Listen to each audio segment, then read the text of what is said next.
नहीं, वो जो अनंतपुर रेजोल्यूशन जो मिस इंटरप्रेट हुआ, वो है तो स्टेट अटॉर्नी के बारे में था। स्टेट्स, क्योंकि जब हम शुरुआत ही करते हैं India is union of states, तो समझ आना चाहिए कि स्टेट के पास सेंट्रल गवर्नमेंट शब्द ही गलत है, कॉन्स्टिट्यूशन में 2-3 बार यूज हुआ है, सारी जगह यूनियन गवर्नमेंट यूज हुई है। संघ की सरकार है, ना कि देश की सरकार। देश की सरकार तो गांव में है, गांव पंचायत ही देश की सरकार है।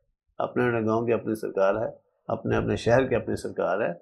और इसलिए ये सोचना कि एक व्यक्ति होगा जो पूरी केंद्रीय अथॉरिटी अपने हाथ में लेके देश का नक्शा बदल देगा, वो सोचना ही गलत है, क्योंकि ऐसा हुआ नहीं। हाँ, तानाशाह बनाना बड़ा आसान है, जो जिसने अपने हाथ में पावर लेने वो इस तरह का सिस्टम चाहता है, मगर जो देश का विकास चाहता है, लोगों का खुशहाली चाहता है, वो तो बिल्कुल रिवर्स सोचता है, और वो उसके अलग परिणाम होते हैं। जितने भी देशों ने तरक्की की है, तो उसमें अगर हम यूएसए को कहें कि बॉस पिछले 50 से 70 सालों से अगर वो सबसे डेवलप्ड कंट्री बन गया, इकोनॉमी है, तो उसमें डिसेंट्रलाइजेशन भी सबसे ज़्यादा है।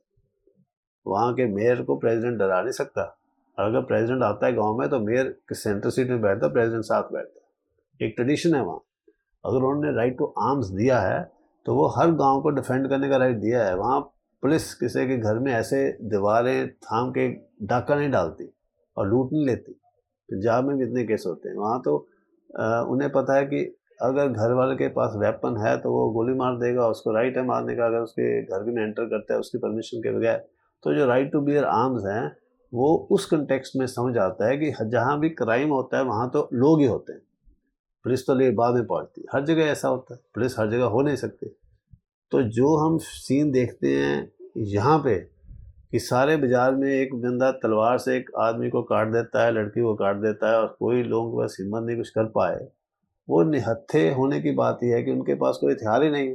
अदरवाइज इतने लोग हों तो एक बंदा एक पास पिस्टल तो गोली मार देगा उसको, क्राइम कर रहा है, कितना आसान है। तो जो आर्म्स को आम लोगों से दूर करना भी एक्चुअली उसी प्रक्रिया का साधन है। जब अंग्रेजों ने बनाया था आर्म्स एक्ट, तो बिल्कुल इंडियंस को आर्म्स रखने की इजाज़त नहीं थी। इतना बड़ा मुल्क थे, 25,000 अंग्रेज आए, उन्होंने सारे देश को डिसआर्म कर दिया। हमारा ट्रेडिशनल राइट टू आर्म्स था। तो उसके बाद गांधी जी का भी यही प्रक्रिया थी कि आज आपने जब सारे हिंदुस्तानियों से आर्म्स रखने की परमिशन वापस ले ली है, जब परमिशन उनके पास हमेशा से थी, ये कानून से जो आत्मा है लोगों की वो मर जाएगी, वो निहत्थे हो जाएंगे। गुंडे के खिलाफ जिसके पास झूठा इलीगल आर्म्स है, उसके खिलाफ आम व्यक्ति कैसे डिफेंड करेगा?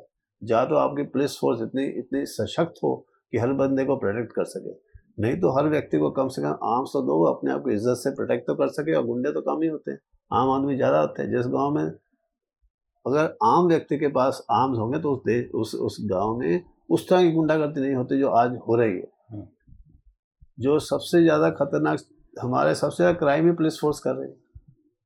अब हैरानी होगी कि वो जो डायलॉग, जब वो जजमेंट जो 61 में कभी इलाहाबाद हाई कोर्ट ने लिखी थी कि अगर देश में एक ऐसा संस्था है, सबसे बड़ी क्रिमिनल संस्था, वो इंडियन पुलिस है, वो ही जजमेंट को कोर्ट किया जसवंत सिंह खालरा की जजमेंट में सुप्रीम कोर्ट ने 2011 में, कि हमारे हालात इस तरह हो रहे हैं कि पुलिस ही सबसे बड़ा क्राइम जनरेशन का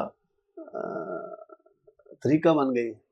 और आपकी इंटेरोगेशन क्राइम के अलावा कुछ नहीं है। जब आप मारते हो पीटते हो, एक और क्राइम कर रहे हो। क्राइम को रोकने के लिए आप सीरीज ऑफ क्राइम करते हो, जितने सस्पेक्ट पकड़ते हो उनको मारते हो, वो भी तो क्राइम है।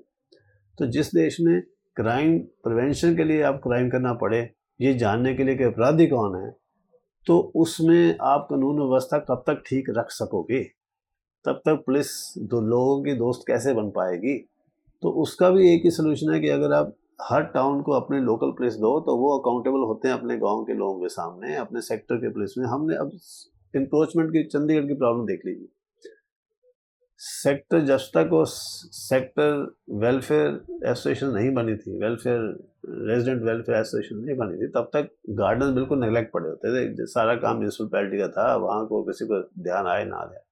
जब से रेजिडेंट वेलफेयर एसोसिएशन बनी, सारे चंडीगढ़ के गार्डन खूबसूरत बन गए, उनके इंक्रोचमेंट खत्म हो गए, लोगों ने लगाया। हालांकि उनके पास लीगल पावर नहीं है, उसके बावजूद भी तो कुछ गार्डनों को एडमिनिस्ट्रेशन ने हैंड ओवर कर दिया कि चलो आप ही मैनेज करो, और वो बहुत अच्छा मैनेज कर रहे हैं। तो सीधा असर दिख रहा है डिसेंट्रलाइजेशन का।